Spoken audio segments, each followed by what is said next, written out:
నమస్కారం. బాగున్నారు తమ్మి మా పత్రికా విలేకరులు యూట్యూబ్ ఉన్నాయా? రేవంత్ రెడ్డి యూట్యూబ్ లో ఇష్టపడుతున్న వారి భయపడుతుంది యూట్యూబ్ లో చూస్తే. రేవంత్ రెడ్డి గారు యూట్యూబ్ లో చూస్తే బాగా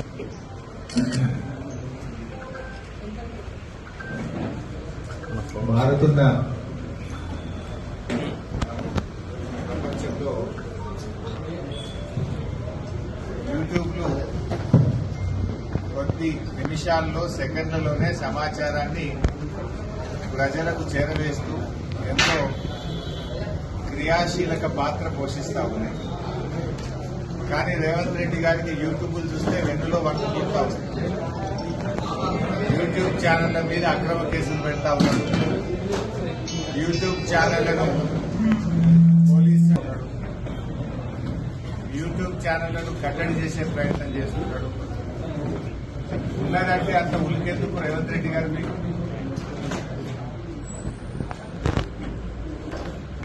నువ్వు గతంలో ఏం మాట్లాడినావు, ఇవాళ నువ్వేం చేస్తున్నావో కళ్లకు కనబడ్డట్టు కళ్లకు కట్టినట్టు ప్రజల ముందు పెడతా ఉన్నారు.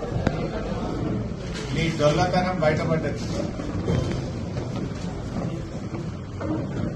ఆ రోజు ఫార్మాసిటీ రద్దన్నావు, మళ్ళా తెల్లారే లేలే రద్దు కాలేదు అన్నావు. మెట్రో రైలు రద్దన్నావు, లేలే అట్లేం కాదు తెల్లారి మళ్ళీ ఏమన్నావు రూట్ మార్చినా ప్లేట్ మార్చినావు.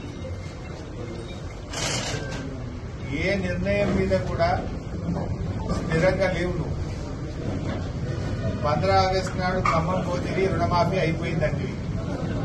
నర్సాపూర్లో ఏ ఊరికి పోదాం రుణమాఫీ అయిందో అడుగుదామని. నర్సాపూర్లో ఏ గ్రామంకు పోయినా రుణమాఫీ అయిందేమో అడుగుదామా? ఇవాళ భువనగిరి నియోజకవర్గంలో కాంగ్రెస్ పార్టీ నాయకులను రైతులందరూ రూమ్లేసి తాళం వేసింది.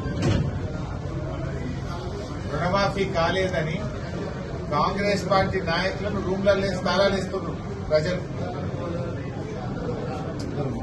నీ మాటల వల్ల లోకల్ కాంగ్రెస్ నాయకులు ఇబ్బంది పడుతున్నారు. నువ్వు 15 ఆగస్టులోగా రుణమాఫీ పూర్తి చేసి తీరుతా అని చెప్తివి. 15 ఆగస్టులో రుణమాఫీ కాకపోయాయి. ఇప్పుడేమైంది?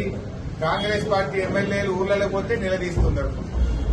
కాంగ్రెస్ పార్టీ నాయకులను ప్రజలు నిలదీస్తా ఉన్నారు. నీ వల్ల లోకల్ గల్లీ నాయకులంతా కూడా ఇబ్బంది పడే పరిస్థితి వచ్చింది. నీ తొందరపాటు వల్ల నువ్వు రుణమాఫీ పూర్తిగా చేయకపోతే